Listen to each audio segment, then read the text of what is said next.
DYSP पदावर असलेल्या एक जबाबदार व्यक्ती अंजना कृष्णा IPS यांनी ज्या पद्धतीनं राज्याचे उपमुख्यमंत्री अजितदादा यांच्याशी वार्तालाप केलाय, स्वतः तो व्हिडिओ पण शूट केलाय, लोकांना त्यांच्या सहकाऱ्यांना तो व्हिडिओ व्हायरल करायला लावलाय. जे शेतकरी न्याय मागायला आले होते त्या शेतकऱ्यांच्या डोक्यावर बंदूक लावण्याचं काम त्यांच्या बॉडीगार्ड अंगरक्षकांनी केलंय.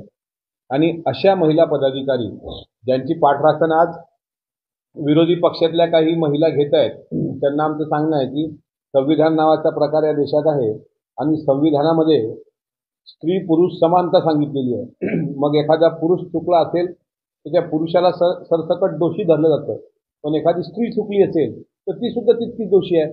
या सर्व प्रकरणाच्या तळाशी जर तुम्ही गेलात तर अजितदादांचं काहीही चुकलेलं नाही. दादांची ती नेहमीची बोलण्याची पद्धत आहे. दादांनी त्याच पद्धतीनं नेहमी अधिकाऱ्यांना जाब विचारत असतात की काय म्हटलं त्यांनी त्या व्हिडिओमध्ये की कायदा सुव्यवस्थेचा प्रश्न मुंबईमध्ये होऊ शकतो निर्माण. आता गणेशोत्सव पण आहे, अलीकडेच मराठा आंदोलन पण मोठ्या प्रमाणात मुंबईमध्ये झालं, त्यामुळे त्या धर्तीवर आपल्याला तिकडं सहकार्य करायचं आहे. असं असताना ह्या मॅडम ज्या पद्धतीने मी तुम्हाला ओळखत नाही, तुम्हाला नंबर देऊ शकत नाही, असं जे काही बोलत होत्या त्या त्यांच्या पोझिशनची त्यांना आलेली गुर्मी होती.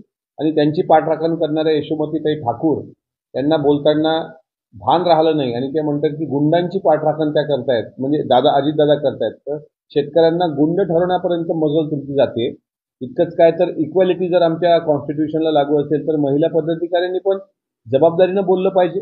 राज्याच्या उपमुख्यमंत्र्यांना मी ओळखतच नाही, म्हणजे या मॅडमचं काहीतरी कागदपत्रामध्येच काळबेर आहे का याची मला शंका येते.